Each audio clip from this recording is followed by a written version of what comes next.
Hi you guys, and welcome back to my channel. My name is Morgan and I'm obsessed with all things beauty and skincare related. And today I'm going to be giving you a health update on how I'm doing and how I'm coping with my chronic illnesses. So if you're interested in learning and getting an update on me, then keep on watching.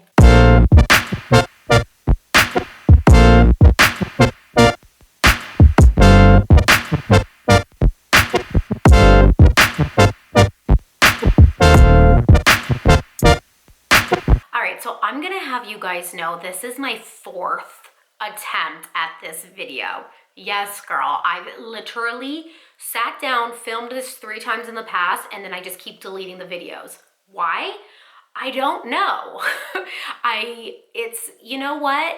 It's very personal going through this all the time, and I'm so like on guard all the time for my mental health as well as just like my emotional health that I have a hard time hitting go public. But now with this coronavirus, which is like, of course, the freaking coronavirus would happen. But let me just start back to the beginning. In December of 2018, I became extremely ill with another virus called respiratory syncytial virus. That is a child's virus. You are correct. I know that's what you're thinking, but in some adults, it's equivalent. It's 10 times worse because you're getting a child virus, and it's almost like an adult getting chickenpox this day and age, and it's really just more severe. I just want to say that I was extremely violently ill for 3 weeks, to the point that I needed to go to the hospitalization just because my body was just totally run down. I had no fluids, I wasn't getting better, and the doctors needed to assist my body in curing itself. After I was released from the hospital, I was never able to fully recover. As time goes on and still goes on, more things start happening that are wrong with my body. For example, when I first got out of the hospital, the fatigue always remained. I became extremely nauseous at everything. I was always so nauseous. I was very confused. I had very little stamina. I couldn't follow conversation. I just wasn't the same, and all I wanted was to sleep. And then after a while came headaches and migraines and just really long, uncontrollable, chronic migraines. And I, had to go get tested for all that, MRIs, CAT scans, everything without contrast. And now it turned into like a chronic migraine condition, which results in me having to be on migraine medication permanently. And then just a lot of gastrointestinal issues. Just honestly, the brain fog and the fatigue was always just so prominent, and it was just honestly scary. Then I would start, as time would go on, because I didn't know my limits, I didn't know I had these conditions, I then would go into crashes where my body would mimic a stroke, and I would be unconscious and I would just be totally out of it. And of course, getting rushed to the ER every time, nervous, not knowing what was wrong with me. So then, as time went on, I started developing body pains all over, severe, unexplained body pains, body burning, body stiffness, body twitching. And that has developed into fibromyalgia. Then I experienced not being able to sleep at night. I had a sleep reversal where my whole body just completely, I'm up all night. It's the strangest thing. I can't even describe it. It's just my whole body I have a sleep reversal. Then I have something called restless leg syndrome. So I was in bed and I literally toss. And it's not like a normal, I can't sleep, toss and turn. It's like back and forth. You can't keep your legs still. You can't keep your body still. And you're going crazy in the bed. It's intense. So basically, I've seen every specialist and then actually pretty early on after leaving the hospital, I've experienced tachycardia and heart problems where my pulse rate is very high at a resting position. which makes me more susceptible to postural tachycardia. I can't say it, POTS, P-O-T-S. And it's when I stand up, my heart rate rises really, really fast, causing me to get very, very dizzy. I become very disoriented and I need to lay back down. And that happens throughout the day, making it impossible for me to function at a normal level. So that's kind of what's been happening to me. So I was able to go to the Mayo Clinic in Florida, and I got to speak to finally people. A lot of doctors where I live, they were not familiar with any of these conditions. They just don't see it that severe in somebody my age, all because of a virus. But when I went to Mayo Clinic, the big guys in Florida, they diagnosed me actually with post-viral fatigue syndrome, when you don't recover after a virus. We'll talk about that in a second. Central sensitization, because of the trauma from the virus. My body was put under so much trauma. I just became extremely overly sensitive to everything. My brain sends signals to the rest of my body, and my body kind of acts out of whack. And then, of course, with chronic fatigue and fibromyalgia features. So I've been dealing with all of this now for a little over a year, and I just want to say dealing with illnesses like this is very hard because, well, I just think, you know, with the coronavirus going on now, I think people are going to pay very much more close attention to viruses because, you know, at the time when all this was going on for me, no one really took viruses that seriously. Like, everyone was just kind of like, okay, like, you're being a baby, like, why can't you get out of bed? Like, come on, Morgan, you got to put your body back into the game. You got to get up. And then, of course, I tried going back to work, and it was a total nightmare. I couldn't perform. I can't maintain any schedule. But luckily, after being officially diagnosed, now I know exactly what's wrong with me. I have a sense of calm, and I'm coping better. I don't cope great, but I'm coping better and just trying. There's a lot of when you get illness like this and you just get a sudden disability out of nowhere when you were a very active social person, there's a lot of anger, self-doubt, guilt. What did I do wrong? How could I have changed this? Why me? What did I do? Was I too energetic? Was I this? And you blame yourself and you kick yourself, and you kind of go into this major turmoil. And then when you're independent like I was, I worked as soon as I was of age to work. I mean, I've always had a job. I've always provided for myself. It's just losing that was a big loss for me, and it was very, very hard. And I think people, like, when you leave your job, right, like, people are like, oh, you get to stay home, like, lucky you, and it's just kind of like goes right through me because I didn't get to leave my job on my own terms. I kind of just one day got very sick and was never able to go back. I mean, I went back for 2 weeks. It was a nightmare. And, it's just something about not being able to make that decision on your own, and it just feels like something was taken from you. And it just doesn't sit well with me. And I was always very in control of my life. Like, believe it or not, I always knew exactly what I was doing, when, how, why. I had control. I always did. And for the first time in my life, I had no control. And I still don't have control. So it's something that I work on every single day.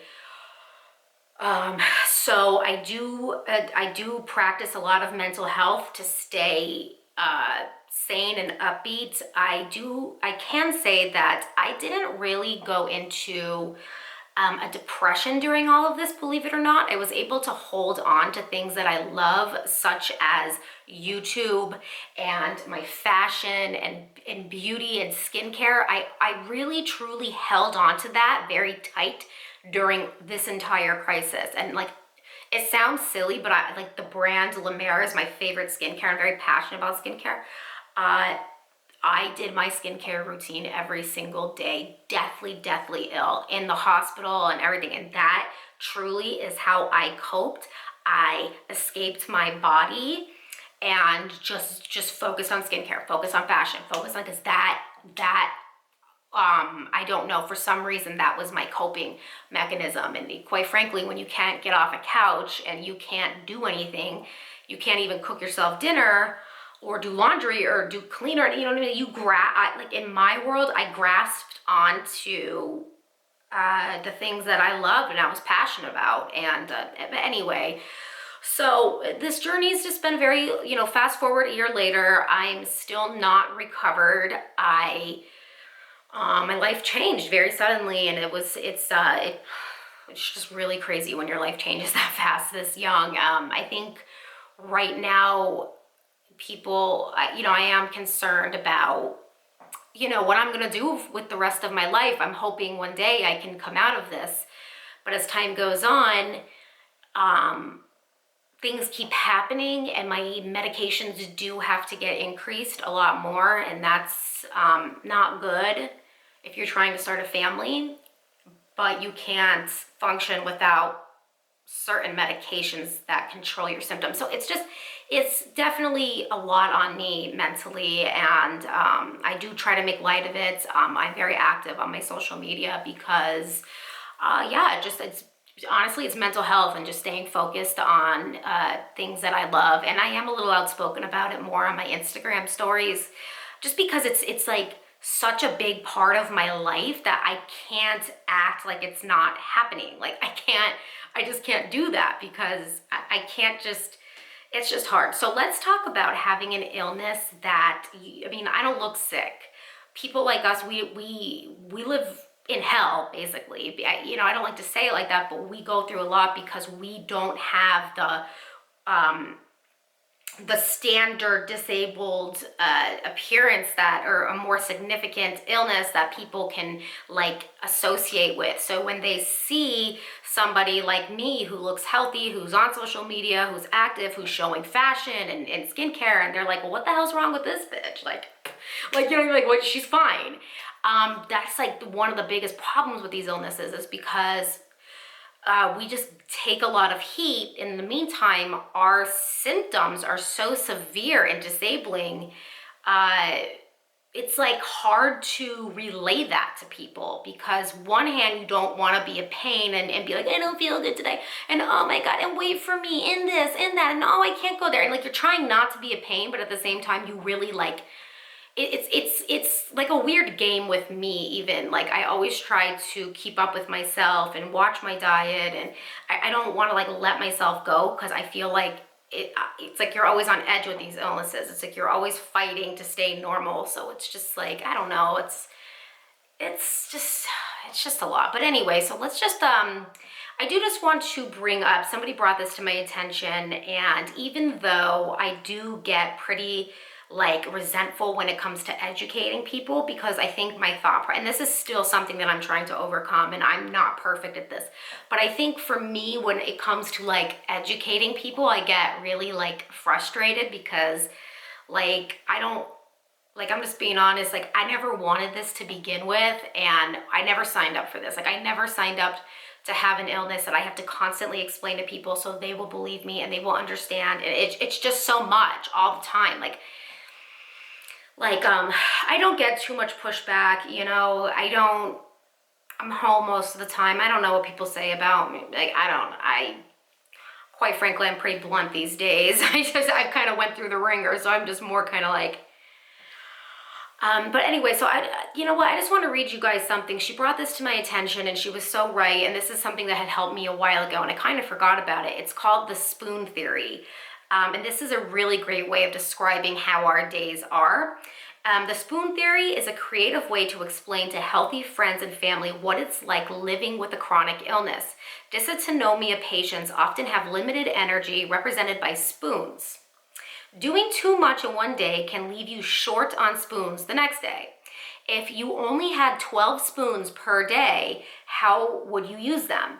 Take away 1 spoon if you didn't sleep well last night, forgot to take your meds, or skipped a meal. Take away 4 spoons if you have a cold. So I can't even, if I have a cold, I have very little patience for things. I've noticed too with these illnesses, I have such a little patience.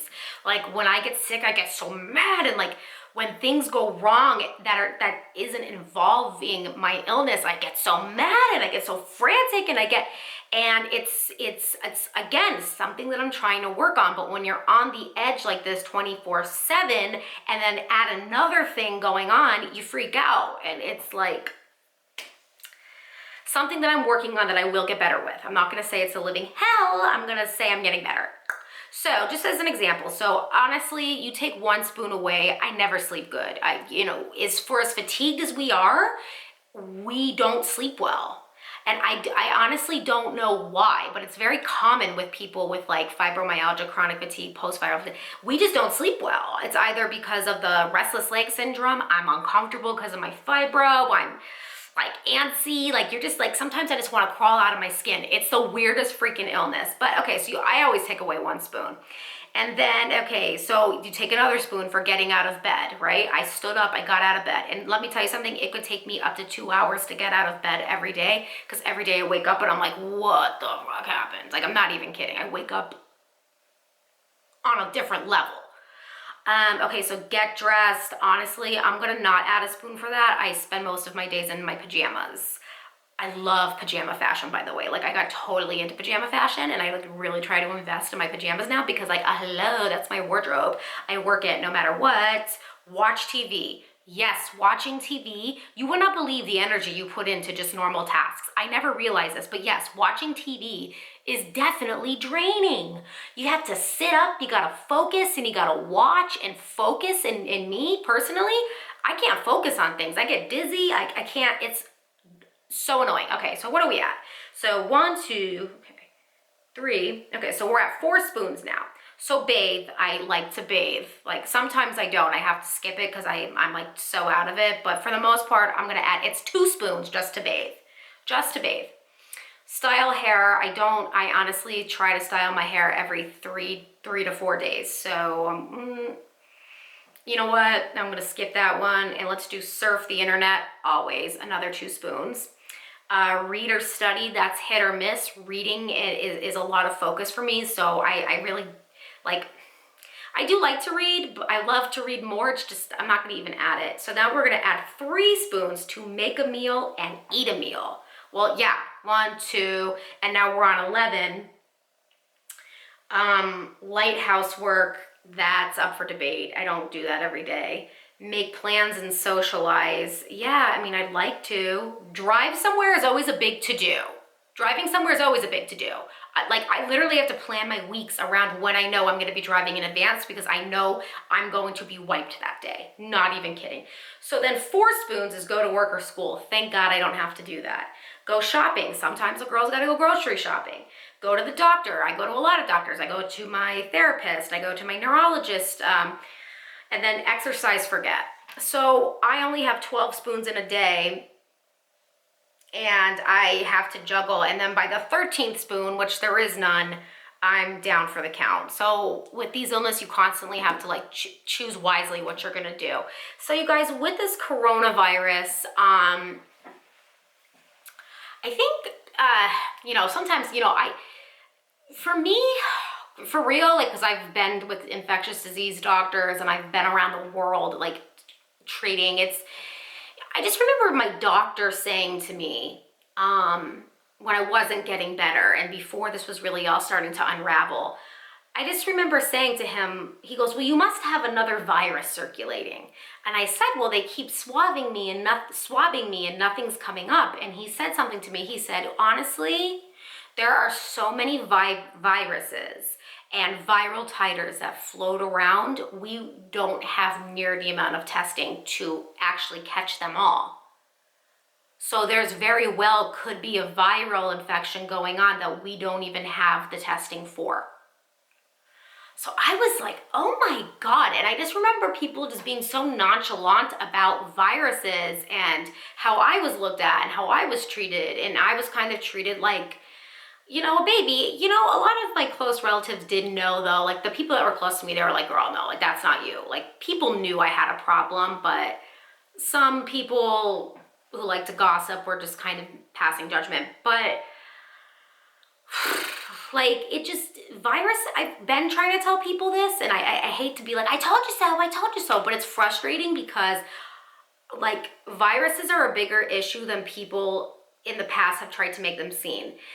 And now that coronavirus is happening, everyone's kind of like, you know, flipping out again. And I don't want everybody to think like, just because, like, let's say you get the coronavirus and you have a nasty bout with the flu or something, like you're automatically up to get post-viral fatigue syndrome. I'm not saying that. Honestly, it is kind of rare, and it is up to debate in my life if I had underlying unknown conditions that maybe I'll talk about in another video.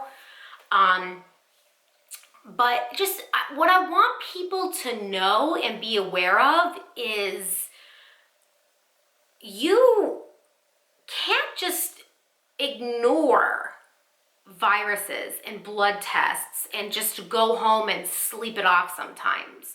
Sometimes you have to have a voice and speak up and say, like, I need to be hospitalized. I don't feel right. Like, a doctor can't tell you how you feel on a normal basis. Just speak up, pay close attention to your bodies. Don't ever stick your nose up to anybody's illness or be blind to anybody's struggles, because this is proof that, like, we don't know a lot.